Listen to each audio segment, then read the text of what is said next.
السلام عليك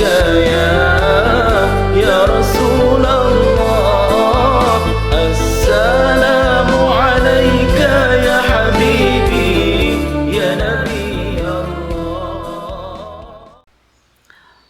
وقال النبي صلى الله عليه wasallam kullu mauludin yulad alal fitrah kullu mauludin utawi saben-saben anak kang den lahirake iku yuladu den lahirake sapa mauludin ala fitratil islami ing atase netepi kedadian Islam illa anna abawahu angin setuhune wong tua lorone mauludin iku yuhawwidanihi ndadekake Yahudi mauludin au yunassiranihi utawa ndadekake Nasrani mauludin au yumajjisanihi utawa ndadekake Majusi mauludin al-haditha bisa al-haditha nek al-haditha itu dikira-kirakan ada ikra ada hadful fi'li ada membuang fi'il setelah sebelumnya itu ada ikra al-haditha bisa juga dibaca al-hadithu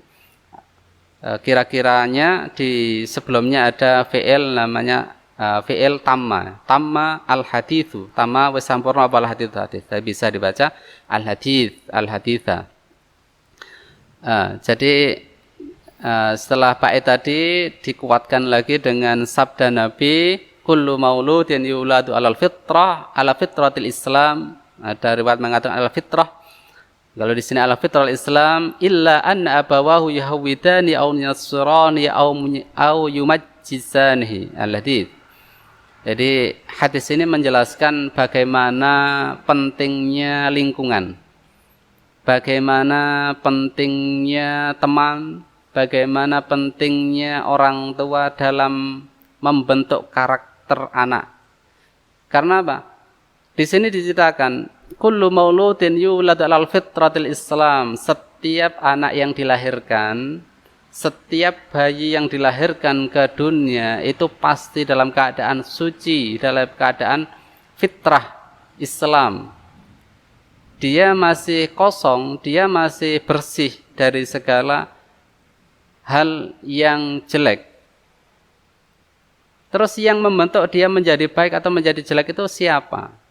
Maka di sini diceritakan fa'abawahu yuhawwidani au yunassirani au yumajjisan. Yang membentuk anak, yang membentuk bayi itu bisa menjadi A, bisa menjadi B, bisa menjadi apapun, itu lingkungan. Pertama pasti lingkungannya keluarga, ibu, ayah, itu yang membentuk mulai bayi. Bagaimana sejak bayi dia diajari apa, umpamanya dia sebelum makan diajari bismillahirrahmanirrahim, sebelum tidur dia dibacakan sholawat, dongeng-dongeng islami dan lain-lain. Nah, akan menjadi karakter dia sampai besar nanti. Maka sangat penting lingkungan. Nah, kalau di sini abawahu, yang dipentingkan abawahu, kedua orang tuanya. Maka sangat penting sekali kesolehan orang tua untuk membentuk kesolehan anak. Maka yang penting untuk diperhatikan di sini adalah peran orang tua dalam mendidik anak-anaknya.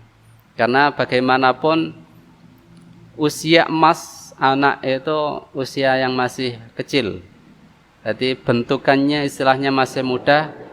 Istilahnya kalau memori itu masih kosong, ya, karena masih kosong itu mudah sekali dimasuki file-file, dimasuki ajaran-ajaran, dimasuki kebiasaan-kebiasaan yang belum diketahui sang anak.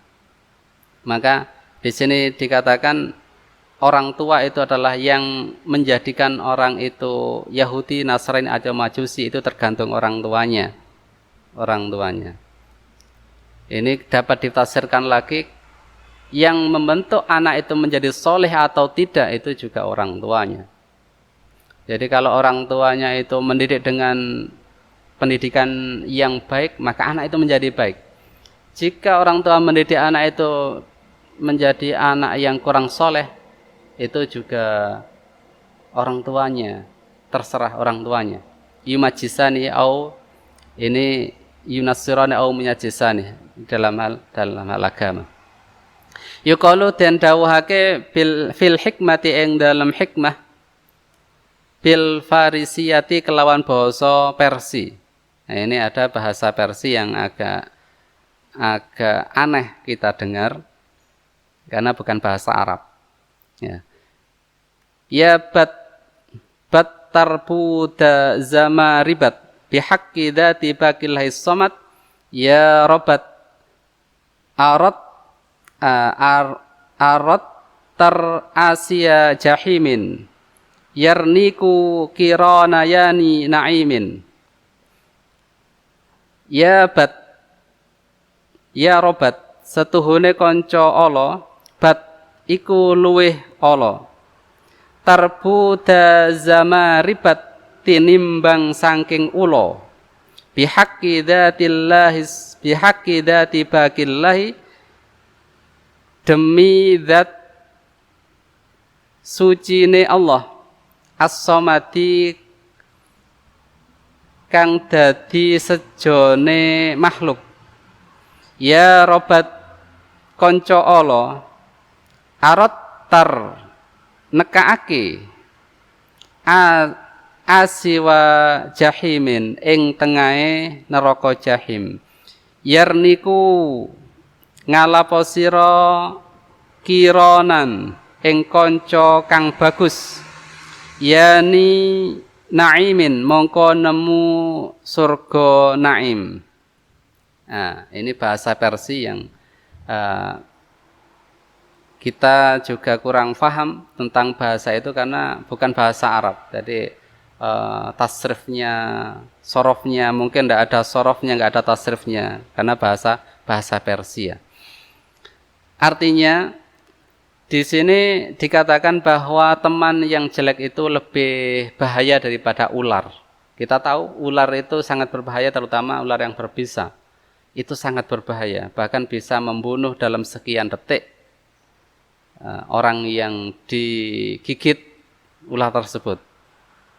Artinya kalau teman itu jelek itu bisa mempengaruhi dengan sangat cepat kepada orang yang baik sekalipun jika sudah diterkam sama teman yang jelek tadi. Jika orang yang baik tadi sudah berkumpul dengan orang jelek itu bahayanya akan lebih cepat daripada bisa ular mematikan seseorang. Mematikan kesolehan seseorang itu. Dan teman yang jelek tadi bisa mengantarkan orang yang baik jika terus berteman dengan orang jelek ke tengah neraka jahim. Artinya orang yang jelek itu akan mengajak orang teman ke neraka jahim. Kemudian dilanjutkan, maka carilah teman yang baik, teman yang soleh, maka kamu akan mendapatkan kenikmatan. Nah, maka sangat penting untuk mencari teman yang baik, teman yang soleh, teman yang bersungguh-sungguh. Jangan sampai kita punya teman yang kurang baik, karena bagaimanapun kita nanti akan terpengaruh dengan teman tersebut. Mungkin itu saja yang bisa saya sampaikan pada pertemuan kali ini. Jika ada kurang lebihnya mohon maaf. Wallahul muwaffiq ila aqwamit thoriq. Wassalamualaikum warahmatullahi wabarakatuh.